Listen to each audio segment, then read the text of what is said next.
Halo semua, selamat pagi anak-anak. Semoga keadaan kalian sehat selalu ya. Sebelum kita memulai pelajaran hari ini, Bapak berpesan kepada kalian semua untuk tidak lupa pesan Ibu, yaitu 3M. Memakai masker, mencuci tangan setelah berpergian, dan menjaga jarak 1,5 meter dari siapapun. Oke? Nah, materi pada hari ini kita akan membahas skema rangkaian. Bahas apa sih skema rangkaian? Kok kelas 12 masih belajar skema rangkaian? Ya, mungkin banyak dari kalian sudah mempelajari bagaimana cara membuat skema rangkaian di kelas 10. Tetapi karena ini mata pelajaran produk kreatif kewirausahaan, materi hari ini akan membuat skema rangkaian dari produk kreatif yang kemarin kalian tentukan. Sebelum lanjut ke dalam pembuatan skema rangkaian, kalian harus tahu dulu nih materi apa aja sih yang akan dibahas hari ini. Oke, untuk materi hari ini kita akan membahas 1. Apa itu skema rangkaian dan apa fungsinya? Lalu yang kedua, aturan dari pembuatan skema rangkaian. Oke, yang ketiga, fungsi dari komponen produk kreatif yang kemarin kita tentukan. Nah, yang keempat, bagaimana cara pembuatan skema produk kreatif tersebut.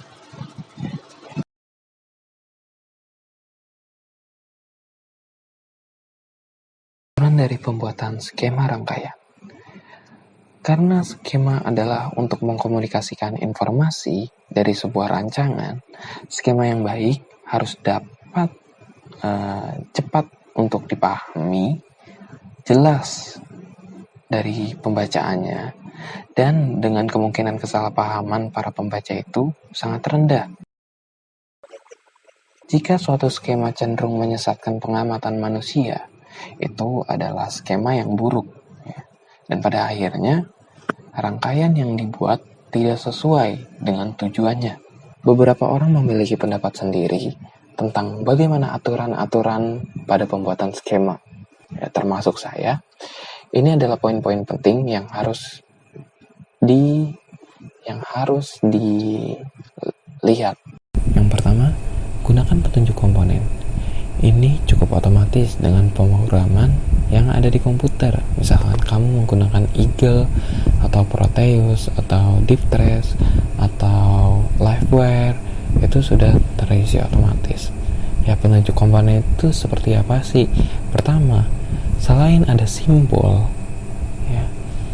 ada juga petunjuk komponen seperti nama-namanya, seperti resistor diinisialisasi menjadi R, atau kapasitor diinisialisasi menjadi C. Ya, kalau ada 2 resistor, nanti ada R1 dan ada R2. Dan kapasitor begitu juga. Transistor juga akan diinisialisasi menjadi Q, dan yang lain-lain. 2. Bersihkan penempatan teks. Ya, program skematis pada umumnya memasukkan nama pada bagian komponen. Ya, ada beberapa pemrograman skematis yang hanya menggunakan simbol nama inisial dan besarannya.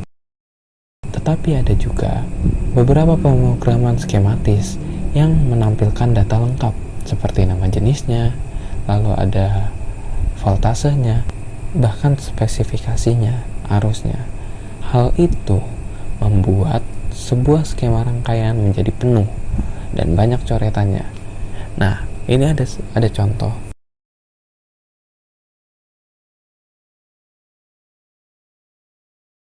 Yang ketiga adalah tata letak dan aliran dasar. Secara umum, apabila kalian ingin menggambar skema yang baik, tata letak dari sebuah komponen atau penempatan dari sebuah simbol komponen itu harus benar.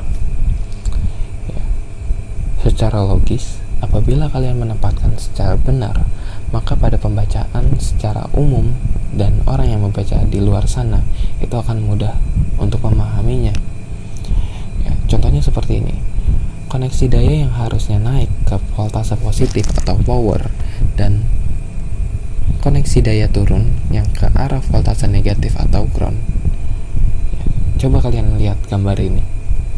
jangan lakukan ya, enggak. Jangan lakukan pembuatan skema seperti ini. Pada pin 38 yang ingin terhubung ke ground, ini mengarah ke panah atas.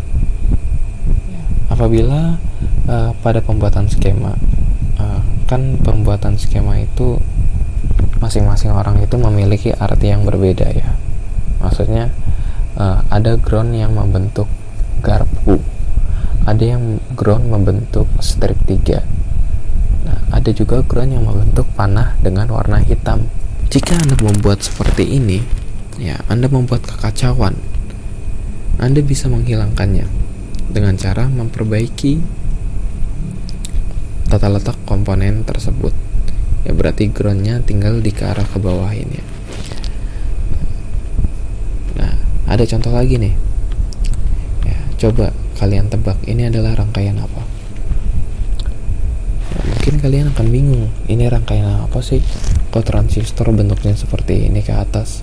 Ya mungkin kalau misalkan sekumpulan transistor banyak, atau bentuknya transistor digunakan untuk logic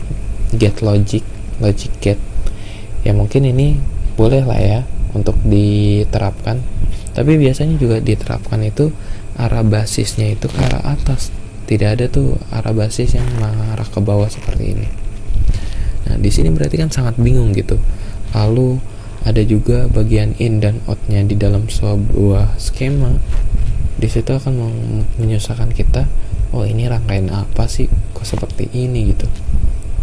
Ya. Nah, ternyata apabila setelah dibenarkan rangkaiannya, oh ternyata ini tuh rangkaiannya. Oh ternyata ini adalah rangkaian penguat emitter. Wah, gampang kan kalau pembacanya seperti ini. Ada voltase masuk, ada ground, itu secara lurus. Lalu ada in di sebelah kiri, outnya di sebelah kanan. Ya, pembacanya lebih mudah gitu ketimbang kamu harus membuat rangkaian yang sebelumnya. Lalu ada yang keempat nih, koneksi langsung. Nah, koneksi langsung ini memudahkan kita untuk membuat skema menghubungkan komponen satu ke komponen lainnya. Ya, apabila kalian membuat skema lalu kalian menaruh komponen terlebih dahulu dan menyambungkan antara komponennya nanti, itu akan membuat kalian pusing sendiri. Ya, ini menyulitkan kepada kalian untuk membuat skema. Yang ketiga, titik terhubung. Ya, titik terhubung itu titik berarti terhubung, dan kalau silang aja itu tidak ya. Nah, ini juga penting ya.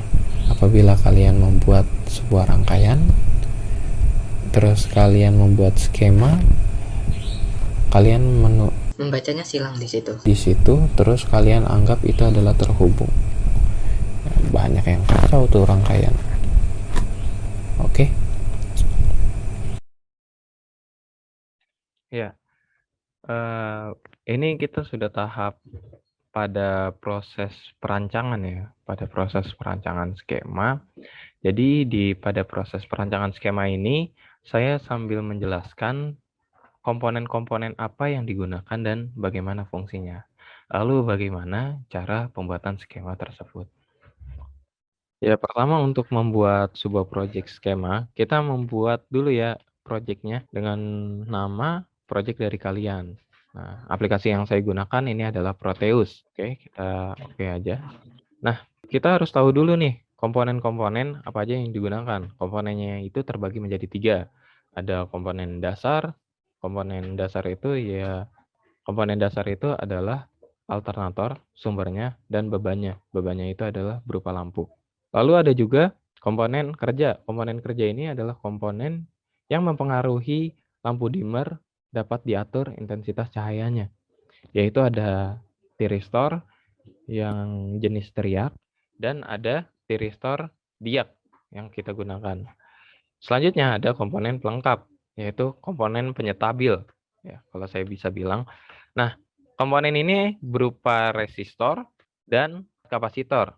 Ya, nanti fungsinya akan saya jelaskan pada bagiannya masing-masing. Nah, pertama kita cari dulu alternator. Ya, alternator ini dengan simbol seperti ini. ada gelombang sinus yang menandakan bahwa AC itu, tegangan AC itu berbentuk gelombang sinus. Nah, selanjutnya komponen dasar yang kita butuhkan adalah lampu. Ya, ini komponen pokok ya, lampu. Nah, kita ambil, ini ada tulisan deskripsinya, animated light bulb berarti bisa dianimasi. Semoga aja kita ambil. Nah, selanjutnya komponen kerja. Nah, komponen kerja yang kita ambil pertama adalah karena kita menggunakan BT136 dan pada library saya belum ada 136, kita harus tahu dulu nih ekuivalen dari thyristor BT136. Kita bisa mencarinya di Google. Dan saya mendapatkan bahwa BT136 ini sama, spesifikasinya hampir sama dengan BTA 08600B. Komponen ini memiliki 3 input, yang arah atas itu adalah terminal 1, arah bawah ini adalah terminal 2, dan yang ke arah kiri atau menyamping itu adalah gate, di mana gate ini akan mengatur arus yang mengalir dari T1 ke T2 atau T2 ke T1. Nah, kita gunakan ini pada rangkaian dimmer karena dimmer itu lampu itu adalah bentuknya sinyal analog ya, yang bisa diatur besar pulsanya. Kita gunakan ini untuk mengatur arus yang masuk ke lampu. Arus yang masuk ke lampu akan diatur oleh keluaran dari teriak yang dipengaruhi oleh kaki gate. Ya, untuk komponen berikutnya kita ambil adalah diak ya, thyristor diak. Nah, yang kita ambil adalah DB3. DB3 ini memiliki spesifikasi dapat dialiri 32 volt. Diak ini kalau digunakan dia seperti dioda. Cuman kalau dioda itu kan digunakan untuk aliran arus DC ya, hanya dapat mengalir dalam satu arah aja. Nah, kalau ini bisa kedua-duanya. Karena rangkaian yang kita gunakan adalah rangkaian full AC ya. Nah, jadi untuk mempengaruhi gate kita tambahkan diak. Nah, selanjutnya kita cari dulu nih alat berikutnya. Oh iya, potensiometer. Nah, potensiometer ini kita gunakan, ya kita ambil dulu. Nah, ini trimmer potensio, kita menggunakannya 500K. Ya, kita cari PCB previewnya yang sesuai dengan apa yang kita gunakan. Nah, ini kan ada bulatannya tuh, itu berarti sesuai dengan potensiometer yang diputar ya. Nah, bagaimana cara kerjanya? Jadi pada kaki tengah di skematik dari potensiometer itu adalah kaki yang mengatur dari besarnya resistansi. Nah, nanti ini kita gunakan untuk mengatur arus yang masuk kepada diak. Ya, berarti kan diak itu hanya melanjutkan arus dari potensiometer lalu mengirimkannya ke kaki basis atau kaki gate dari thyristor triad BT1 BTA 08 ya. Nah, selanjutnya kita mencari komponen pelengkap yaitu mini resistor. Nah, ini resistor masih bukan SMD. Kita lihat PCB-nya. Oh, sesuai ya. Nah, kita ambil mini resistor itu 15K untuk pengurangan arus yang melewati rangkaian. Lalu kita gunakan kapasitor. Ya, kapasitornya kita ambil yang device saja agar bisa kita custom nilai dari nilai dari kapasitornya. Nah, fungsi dari kapasitor ini karena rangkaian yang kita gunakan adalah rangkaian AC, jadi kapasitor yang digunakan hanya untuk memfilter atau di dalam rangkaian ini, kan kalau AC itu bolak-balik ya, berarti si kapasitor ini dialiri arus bisa dari kanan atau dari kiri. Nah, fungsi dari kapasitor ini adalah untuk menampung sementara, lalu dia akan mengeluarkannya kembali. Ya, berarti dengan adanya kapasitor, tegangan yang masuk ke kaki basis atau kaki gate dari thyristor triad itu akan diamankan. Jadi untuk menghindari loncatan tegangan listrik. ya fungsi dari kapasitor di sini. Oke, sesuai aturan kita masukkan dulu komponen yang kita susun ya. Jadi jangan ditaruh semuanya dulu komponennya. Kita susun dari komponen dasar. Pertama kita menggunakan tegangan AC. Lalu dari tegangan AC ini akan masuk ke mana? Akan masuk ke resistor dulu agar arus yang masuk itu berkurang. Lalu kita masukkan dulu nih komponen utama dari si lampu agar lampu itu dapat bekerja kontras. Kita masukkan teriaknya. Nah, berarti teriaknya di sini kita paralel. Nah, namun setelah kita paralel, kita kan belum tahu nih komponen berikutnya. Kita mau melanjutkan lampu dulu atau melanjutkan bagian si kaki gate dari teriaknya. Nah, kita lanjutkan ke kaki gate teriaknya dulu ya. Kita tambahkan diak. Oke, kita berarti dari resistor terlebih dahulu nih. Karena untuk mengatur dari teriak, mengatur arus teriak dibutuhkannya potensiometer. Jadi kita tambahkan potensiometer dulu di kaki resistor R1. Ya, nanti dari output potensiometer ini akan masuk ke kaki gate dari teriak. Nah, selanjutnya nih, kita tambahkan dulu, kita geser ke bawah. Kita tambahkan kaki pada gate teriak, yaitu berupa diak, tiristor diak. Nah, kita langsung hubungkan ke tambah resistor lagi, kita hubungkan langsung ke potensiometer. Ya. Selanjutnya, ini kan sudah dapat nih, sudah dapat rangkaian sederhananya, rangkaian awal, di mana kalau dilihat dari cara kerja, arus tegangan masuk ke potensiometer, lalu arusnya itu sudah berubah menjadi kecil atau besar, lalu masuk ke R2. Nah, R2 masuk lagi ke diak. Nah, lalu dari diak masuk ke gate. Nah, gate ini akan membuka kisi atau arus, membuka gerbang arus untuk aliran AC. Ya, jadi AC akan masuk ke terminal 1 teriak dan keluar ke terminal 2 teriak. Nah, kita tinggal tambahkan lampunya. Lampu di sini. Oke. Oke, apabila rangkaian ini sudah bisa bekerja sebenarnya. Namun untuk mengurangi kemungkinan terjadinya perusakan lampu ya. Karena di sini kan hanya langsung terhubung ke lampu. Untuk mengurangi kemungkinan rusak, kita tambahkan dulu nih kapasitor. Ya, kapasitor kita paralelkan untuk tadi pengaman dari loncatan tegangan listrik. Kita tambahkan di sini, tinggal kita hubungkan. Oke. Sudah selesai, kita custom dulu nilai dari kapasitornya 100 nanofarad. Ya, kita geser dulu agar tidak terlalu sempit.